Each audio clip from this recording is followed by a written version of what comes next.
दोस्तों इस वीडियो में आप ज़मीन के बारे में बहुत ही महत्वपूर्ण जानकारी जानेंगे। देखिए अगर आप कभी भी ज़मीन खरीदते हैं या बेचते हैं ज़मीन, तो ये वीडियो आपके लिए बहुत ही महत्वपूर्ण है।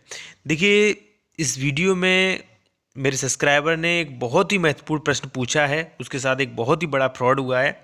इसलिए ये जानकारी आपके लिए बहुत ज़रूरी है, क्योंकि इस वीडियो में मैं आपको जानकारी दूंगा और साथ में बताऊंगा कि आप इस बड़े फ्रॉड से कैसे बच सकते हैं। देखिए आपके साथ भी ऐसा फ्रॉड हो सकता है, इसलिए ये जानकारी जो है वो आपके लिए बहुत महत्वपूर्ण है।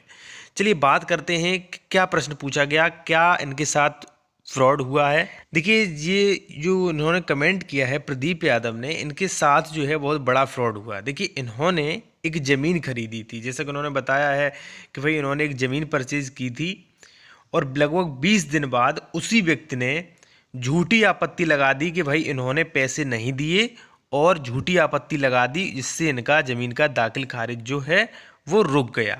ठीक है, अब देखिए क्या हुआ कि भाई इन्होंने जो है रजिस्ट्री करा ली, बैनामा करा लिया।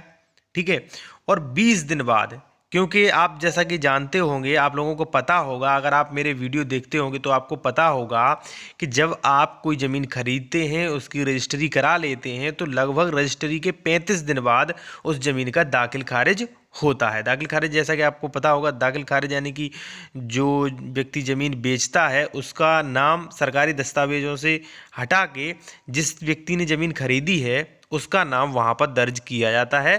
कितने दिन बाद? 35 दिन बाद। तो अगर कोई व्यक्ति 35 दिन के भीतर कोई व्यक्ति आपत्ति लगा देता है, कोई भी व्यक्ति अगर उस ज़मीन पर, जो ज़मीन उसने खरीदी है, रजिस्ट्री कराई है, उस पर आपत्ति लगा देता है, तो वो ज़मीन जो है, उस ज़मीन का दाखिल खारिज उस व्यक्ति के नाम पर नहीं होगा जिसने ज़मीन खरीदी है। ठीक है, तो भाई आगे समस्या आएगी। तो उसी प्रकार भाई क्या हुआ, एक व्यक्ति ने ज़मीन खरीदी, भाई उसने पैसा भी दिया, उसने रजिस्ट्री भी करा ली, और जिसने ज़मीन बेची थी उसने 20 दिन बाद बिल्कुल झूठी आपत्ति लगा दी कि भाई इसने जो है मेरी ज़मीन के पैसे नहीं दिए हैं। ठीक है, तो सबसे पहले मैं आपको बता दूं कि आपके साथ भी फ्रॉड हो सकता है। ठीक है, इससे अब सवाल आता है कि भाई आप इससे बच कैसे सकते हैं। देखिए सबसे पहले मैं आपको बता दूं कि जब आप किसी ज़मीन की रजिस्ट्री कराते हैं, कोई भी ज़मीन खरीदते हैं, तो कोशिश करें कि जो भी ज़मीन आप खरीद रहे हैं वो चुपचाप खरीदें।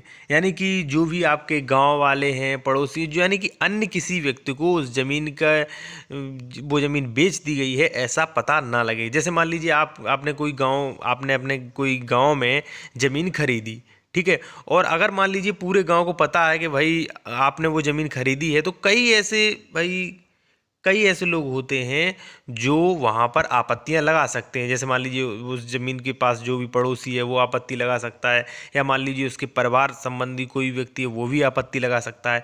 तो सबसे पहला, अगर आपको देखिए ज़मीन खरीदनी है और आपत्तियों से बचना है, ठीक है, तो सबसे पहले आपको यही स्टेप अपनाना है कि जब भी आप ज़मीन खरीदें तो चुपचाप उसकी रजिस्ट्री कराएं, और जब वो ज़मीन दाखिल खारिज हो जाती है, ठीक है, 35 दिन के बाद आप उस ज़मीन का दाखिल खारिज करवा लें। ऐसा नहीं कि अपने आप हो जाएगी, आपको 35 दिन बाद उस ज़मीन का दाखिल खारिज करवाना पड़ेगा। देखिए दाखिल खारिज करवाने के बाद फिर चाहे कोई भी व्यक्ति जान जाए कि आपने ज़मीन खरीदी है, कोई भी आपत्ति लगाए, फिर उससे कोई अधिक फ़र्क जो है वो नहीं पड़ता है। ठीक है, तो सबसे पहला तो भाई यही है बचाव कि आप जो है जो भी संपत्ति ज़मीन खरीद रहे हैं तो सबसे पहले वो चुपचाप खरीदें।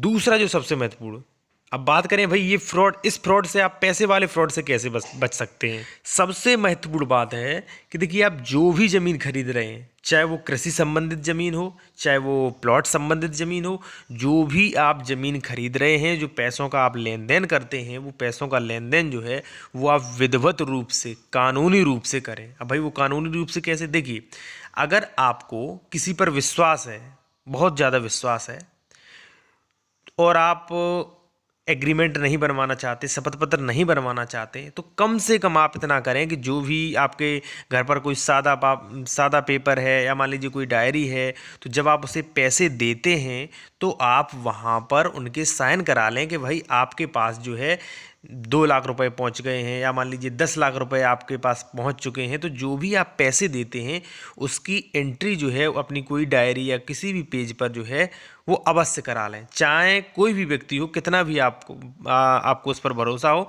आप एंट्री तो जो है वो ज़रूर करा लें। दूसरा, अगर मान लीजिए आप जो है आपको किसी पर डाउट है, जैसे मान लीजिए आपके कोई परिवार का नहीं है, मान लीजिए आप अन्य व्यक्ति से ज़मीन खरीद रहे हैं, ठीक है, या बेच भी रहे हैं, तो आप जो भी पैसों का लेन देन करते हैं वो एक शपथ पत्र पर करें, ठीक है। शपथ पत्र पर कैसे, जैसे मान लीजिए आपने कोई ज़मीन खरीदी जिसकी कीमत 10 लाख रुपए है, ठीक है। तो जैसे मान लीजिए आज आपने 5 लाख रुपए दे दिए, तो आप एक एग्रीमेंट बनवाएं कि ये ज़मीन जो है वो 10 लाख रुपए में तय हुई है और 5 लाख रुपए जो हैं मैंने अदा कर दिए गए हैं, ठीक है। तो इसका अगर आप शपथ पत्र बनवा लेंगे तो इससे दो फायदे होंगे। पहली फ़ायदा तो ये होगी कि भाई जब आप ज़मीन रजिस्ट्री करा लेते हैं और बाद में ये आपत्ति वाली समस्या जो आती है वो व्यक्ति आपत्ति नहीं लगा पाएगा, क्योंकि भाई आपके पास प्रूफ है कि भाई इसने जो है पूरे पैसे ले लिए, मेरे पास शपथ पत्र है। दूसरा जो सबसे बड़ा फ़ायदा है वो ये फ़ायदा है कि वो व्यक्ति, जैसे मान लीजिए कई बार क्या होता है कि भाई उसी ज़मीन के अगर उसे अधिक पैसे मिलेंगे तो वो दूसरे को बेच देता है, लेकिन अगर शपथ पत्र होगा, आपने उसको थोड़े भी पैसे दे दिए होंगे, आपका एग्रीमेंट हो चुका होगा, तो एग्रीमेंट जो है वो तोड़ा नहीं जा सकता है, ठीक है। उस पर कानूनी कार्रवाई हो जाएगी, इसलिए वो ज़मीन जो है वो किसी दूसरे को भी नहीं बेच सकता है, ठीक है। तो इससे आपको दो फायदा है। तीसरी बात करें अगर, तो वो है कि जो आप संपत्ति खरीद रहे हैं, देखिए चाहे वो मकान हो, ठीक है, चाहे वो किसी भी प्रकार की संपत्ति हो, कृषि संबंधित या प्लॉट है वो, ठीक है, तो आप उसका ऑनलाइन विवरण जरूर चेक कर लें। देखिए अगर आप ज़मीन खेती की ज़मीन खरीद रहे हैं, ठीक है, तो आप ऑनलाइन चेक कर सकते हैं कि इस ज़मीन पर, ज़मीन का जब आप नंबर डालेंगे, गाटा संख्या यानी कि उसकी ज़मीन के नंबर डालेंगे, तो आप ऑनलाइन चेक कर सकते हैं आज की जनरेशन में कि इस पर कोई कानूनी विवाद, कोई भी किसी भी प्रकार का केस न्यायालय में विचाराधीन, न्यायालय में लंबित तो नहीं है। तो ये चीज़ जो है वो आप ज़रूर चेक कर लें। और दूसरा जो है वो है, जो भी आप ज़मीन खरीद रहे हैं उसकी भौतिक स्थिति आप स्वयं जाके देखें कि भाई उसकी भौतिक स्थिति क्या है, वहाँ पर कितनी ज़मीन जो है फ्रेश पड़ी हुई है, ऐसा तो नहीं कोई व्यक्ति कब्जा किए हुए आधी ज़मीन पर।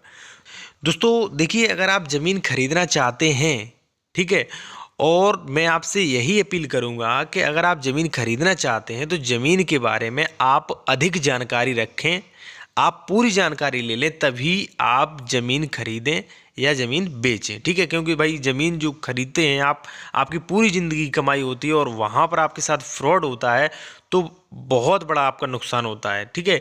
इसलिए अगर आपके पास कोई भी जानकारी नहीं है, ठीक है, तो वीडियो की डिस्क्रिप्शन में कई महत्वपूर्ण वीडियो की लिंक दी गई है, दाखिल खारिज से संबंधित, ज़मीन कैसे खरीदें, ज़मीन रजिस्ट्री हो रही है तो आपको किन बातों का ध्यान रखना चाहिए, आपकी जो भी महत्वपूर्ण बातें हैं वो आपको सारी मेरे YouTube चैनल पर मिल जाएंगी। और वीडियो की डिस्क्रिप्शन में मैंने खास कर लिंक दी है कि आपके साथ कोई भी ज़मीन के मामले में किसी भी प्रकार का फ्रॉड ना हो।